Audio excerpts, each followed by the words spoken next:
again.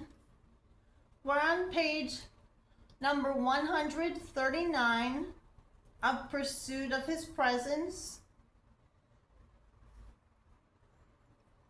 And this page is titled Talk to the Mountain.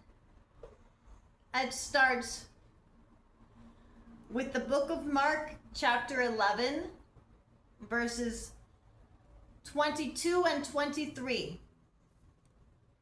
Have faith in God, for verily I say unto you, that whosoever shall say unto this mountain, Be thou removed, and be thou cast into the sea, and shall not doubt in his heart, but shall believe that those things which he saith shall come to pass, he shall have whatsoever he saith. Like I said, this page is titled Talk to the Mountain. I just don't know what we're going to do. This situation is just a mess. That is a classic example of speaking about the problem and not to the problem. And it will get you nowhere except deeper into unbelief and into more problems. Speaking out loud to your problems may sound strange to you, but God instructed us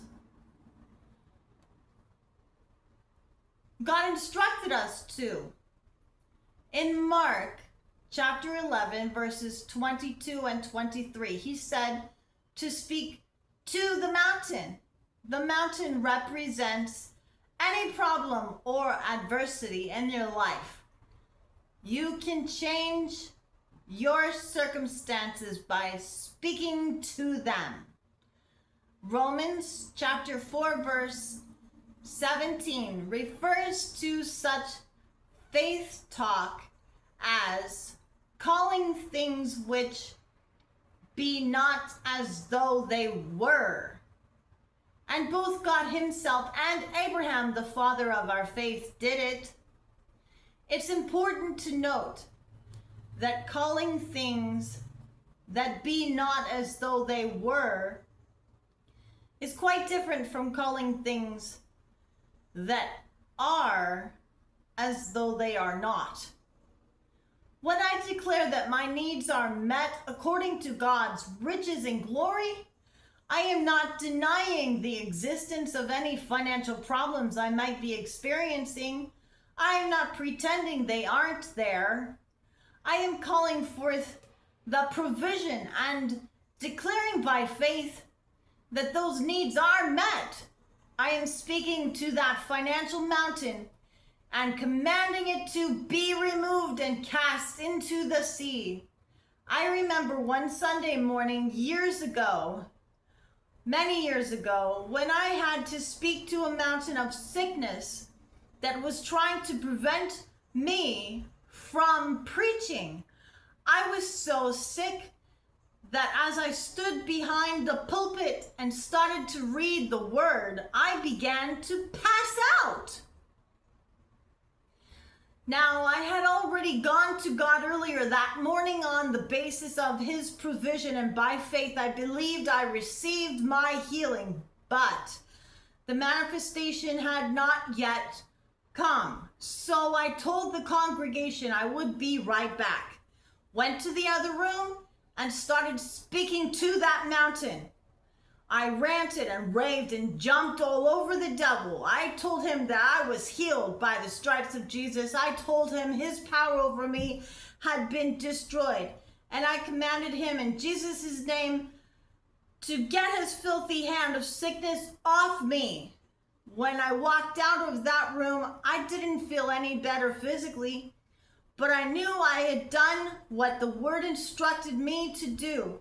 So I went right back in and started preaching on healing. At first, my voice sounded bad. My body ached from my toenails to my hair. But as I was preaching, suddenly the power of God hit me, healed me, and gave me so much strength I was able to preach all morning long. I had spoken to the mountain in faith, believing, and it had been cast into the sea. Speak the word. I believe those things which I say shall come to pass, and I do not doubt in my heart. I shall have what I say. Book of Mark, chapter 11, verse 23. For further study, we have Mark chapter 11, verses 22 until 26.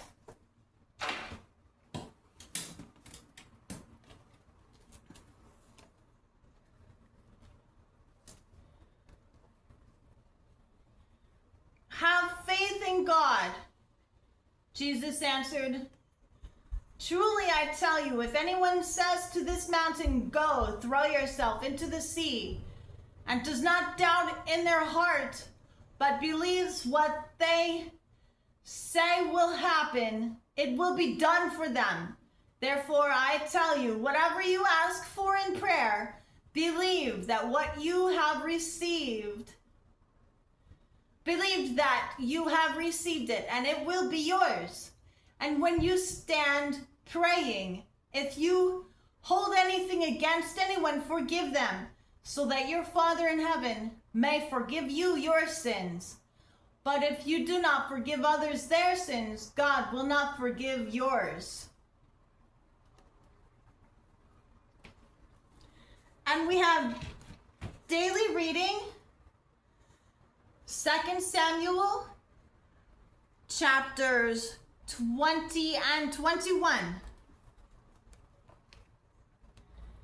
There happened to be a troublemaker there named Sheba, son of Bichri, a man from the tribe of Benjamin. Sheba blew a ram's horn and began to chant, down with the dynasty of David.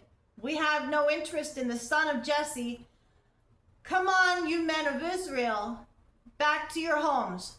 So all the men of Israel deserted David and followed Sheba, son of Bichri.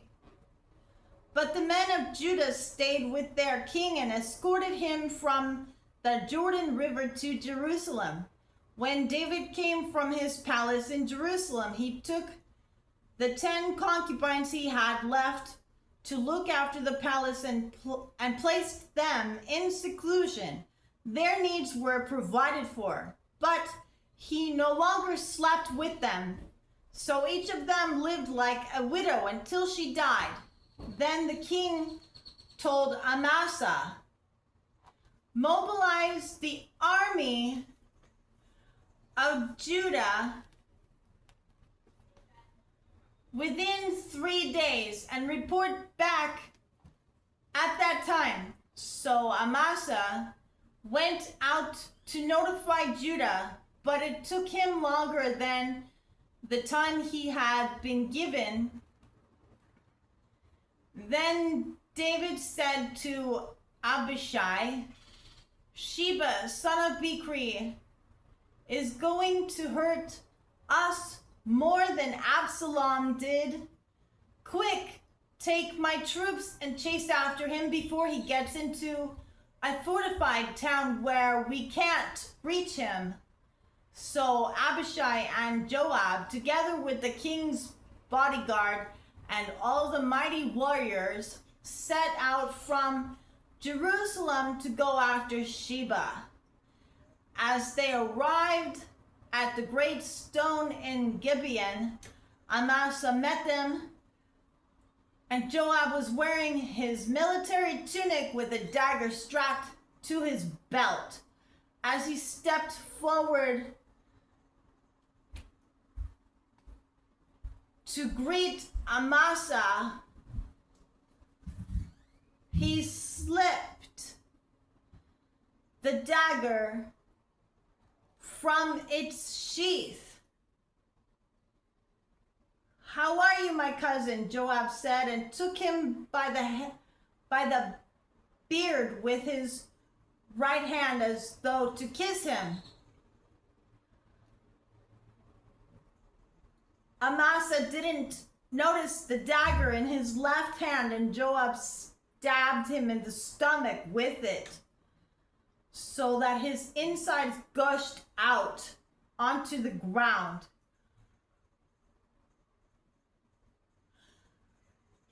Joab did not need to strike again, and Amasa soon died. Joab and his brother Abishai left him lying there and continued after Sheba. One of Joab's young men shouted to Amasa's troops, "If you are for Joab and David, come and follow Joab." But Amasa lay in his blood in the middle of the road, and Joab's man saw that everyone was stopping to stare at him. So he pulled him off the road into a field and threw a cloak over him. With Amasa's body out of the way, everyone went on with Joab to capture Sheba, son of Bichri. Meanwhile, Sheba traveled through all the tribes of Israel and eventually came to the town of Abel Beth Makkah. All the members of his own clan, the Bichrites, assembled for battle and followed him into town. When Joab's forces arrived, they attacked Abel Beth Makkah. They built a siege ramp against the town's fortifications and began battling. They began battering down the wall, but a wise woman in the town called out to Joab, "Listen to me, Joab. Come over here so I can talk to you." As he approached, the woman asked, "Are you Joab?" "I am," he replied. So she said, "Listen carefully to your servant." "I'm listening," he said. Then she continued, "There used to be a saying, if you want to settle an argument, ask advice at the town of Abel. I am one who is peace-loving and faithful in Israel, but you are destroying an important town in Israel. Why do you want to devour what belongs to the Lord?" And Joab replied, "Believe me, I don't want to devour or destroy your town. That's not my purpose. All I want is a man named Sheba, son of Bichri, from the hill country of Ephraim, who has revolted against King David. If you hand over this one man to me, I will leave the town in peace." "All right," the woman replied, "we will throw his head over the wall to you." Then the woman went to all the people in her wise advice.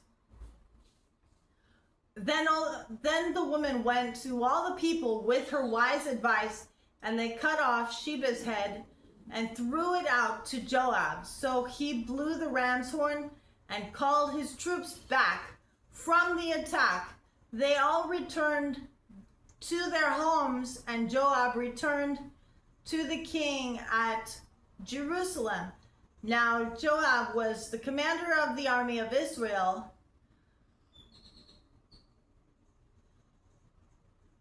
Benaiah, son of Jehoiada, was captain of the king's bodyguard. Adoniram, was in charge of forced labor. Jehoshaphat, son of Ahilud, was the royal historian. Sheva was the court secretary. Zadok and Abiathar were the priests, and Ira, a descendant of Jair, was David's personal priest. David avenges the Gibeonites. Chapter 21. There was a famine during David's reign that lasted for 3 years. So David asked the Lord about it, and the Lord said, "The famine has come because Saul and his family are guilty of murdering the Gibeonites." So the king summoned the Gibeonites. They were not part of Israel, but were all that was left of the nation of the Amorites. The people of Israel had sworn not to kill them, but Saul, in his zeal for Israel and Judah, had tried to wipe them out. David asked them, "What can I do for you? How can I make amends so that you will bless the Lord's people again?" "Well, money cannot settle this matter between us and the family of Saul," the Gibeonites said. "Neither can we demand the life of anyone in Israel." "What can I do then?" David asked. "Just tell me and I will do it for you." Then they replied, "It was Saul who planned to destroy us, to keep us from having any place at all in the territory of Israel. So let 7 of Saul's sons be handed over to us, and we will execute them before the Lord at Gibeon." When you're done, let's go to the store. "All right, babe." "On the mountain of the Lord." "All right," said the king, "I will do it." The Lord spared Jonathan's son Mephibosheth, who was Saul's grandson, because of the oath David and Jonathan had sworn before the Lord. I'll leave the further study at that. You can see that there is one more chapter after this. It's 2 Corinthians chapter 9. Once again, I bring this video to you not as a teacher, but because I'm also studying in participation of Pursuit of His Presence, which I very much recommend. It's really wonderful, well done guide for anyone interested. Peace, y'all.